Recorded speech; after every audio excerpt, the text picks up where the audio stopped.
Assalomu alaykum.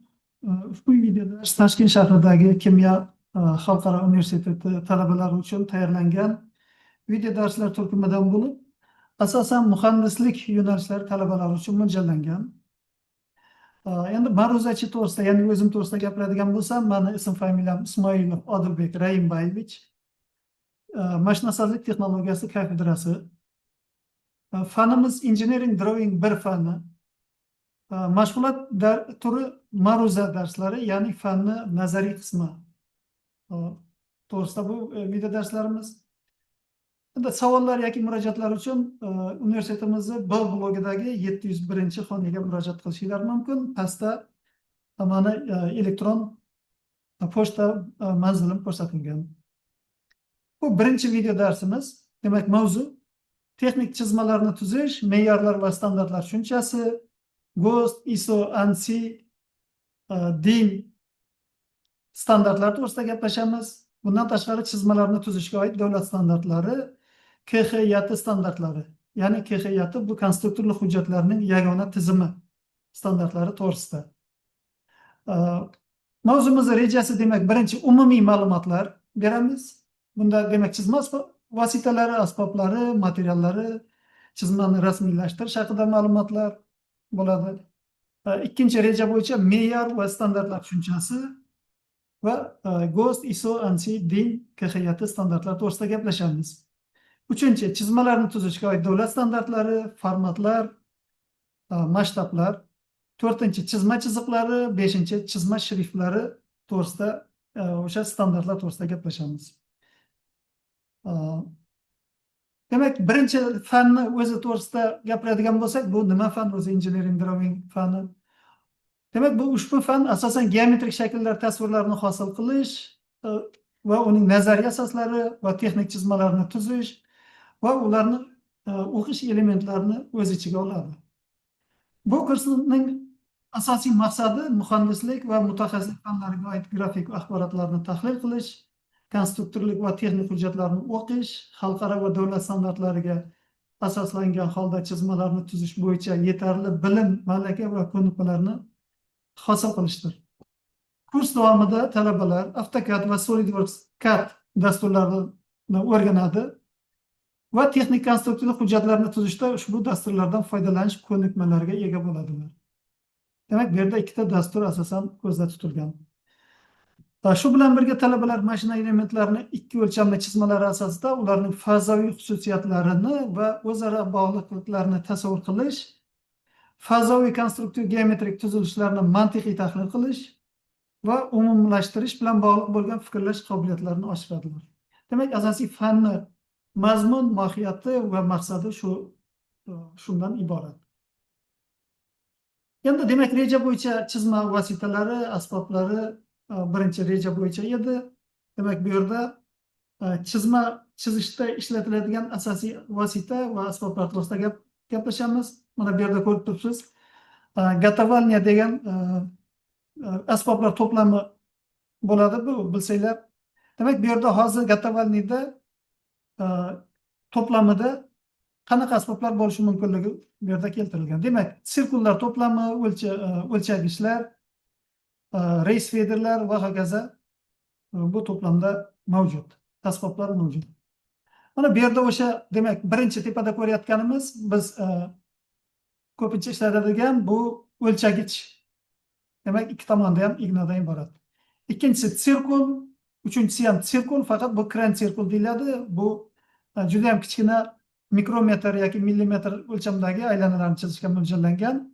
Bu kran sirkulli har xil turlari bor. Bu yerda tushuvchi kran sirkul deyiladigan kran sirkulni ko'rib turibmiz.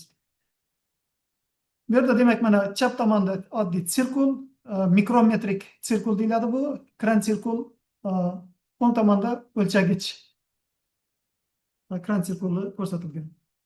Bu yerda reys feder hozir juda ham kam ishlatiladi, ishlatilmaydi desak ham bo'ladi. Bu pero chizmalarni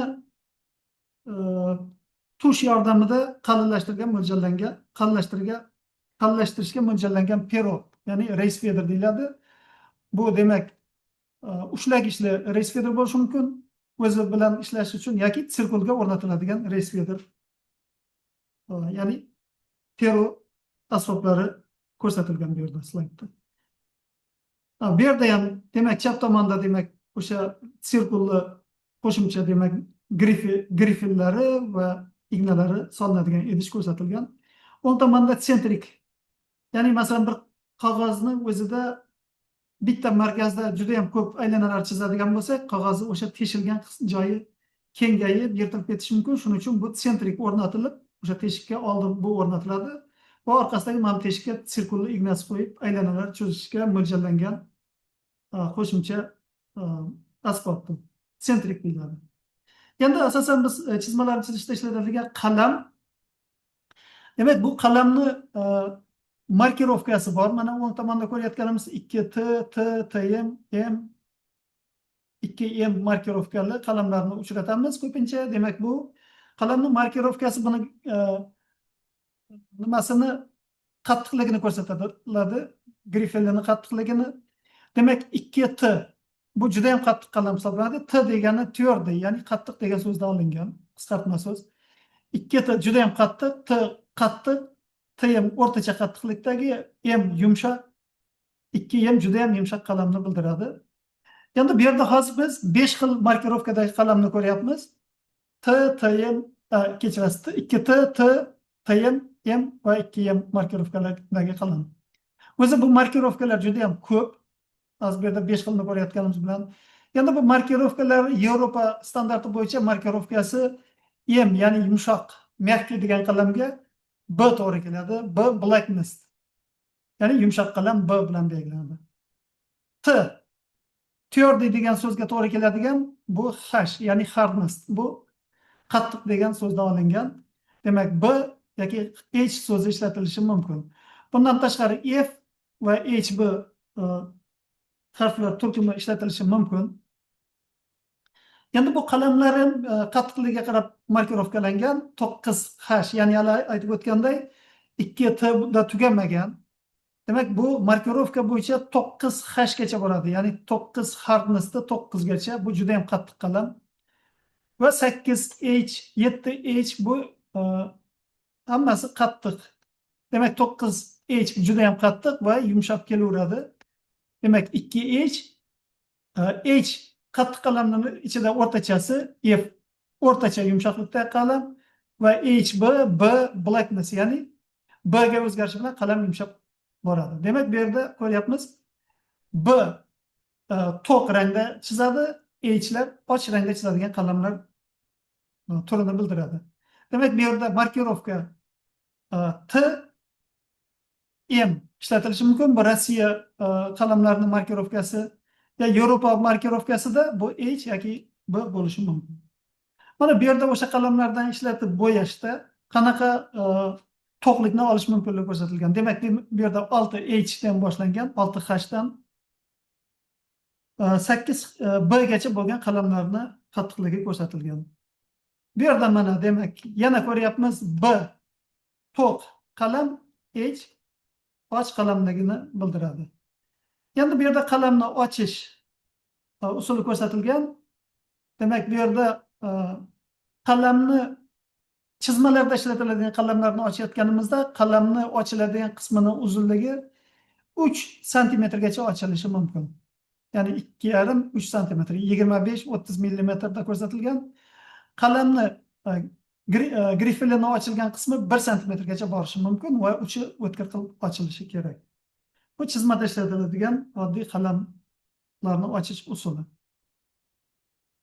Endi chizmada ishlatiladigan asboblardan biz chizg'ichlar bilamiz. Demak, har xil turlari bor. Materiali to'g'risida gapiradigan bo'lsak, plastik, yog'och, shisha, metal va hokazo chizg'ichlar bo'lishi mumkin. Endi geometrik tuzilishi to'g'risida gapiradigan bo'lsak, oddiy uzun chizg'ich, uchburchak chizg'ich, mana bu yerda ko'ryapmiz. Uchburchak chizg'ich ham asosan ikki xil bo'ladi. Bu burchaklari bilan farq qiladi. Demak, uchburchak chizg'ichlar asosan bitta burchakka 90 gradus qilib yasalgan. Mana 90, 60, 30 graduslik va 90, 45 gradusli chizg'ichlardan iborat bo'lishi mumkin. Bu chizg'ichlarning bunaqa burchakka olinishiga sabab har xil burchaklarni yasashda qulaylashtirish uchun olingan. Endi pastda ko'ryapmiz, transpartir deyiladi. Bu burchaklarni o'lchash va burchaklarni chizish uchun mo'ljallangan asbob. O'ng tomonda chizgichlarning turlarini ko'ryapmiz. Bu asosan egri chiziqlarni yasash uchun mo'ljallangan, bular lekalo deyiladi. Lekal asboblarni ko'ryapmiz. Bundan tashqari chizgichlarni mana bu yerda slaydda ko'rayotganlardek turlari mavjud. Bular reshina deyiladi. Asosan parallel chiziqlarni chizishga mo'ljallangan bo'lib, bundan tashqari bu yerda har xil burchakli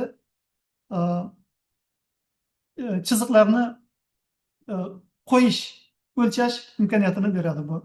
Bu reshina deyiladi.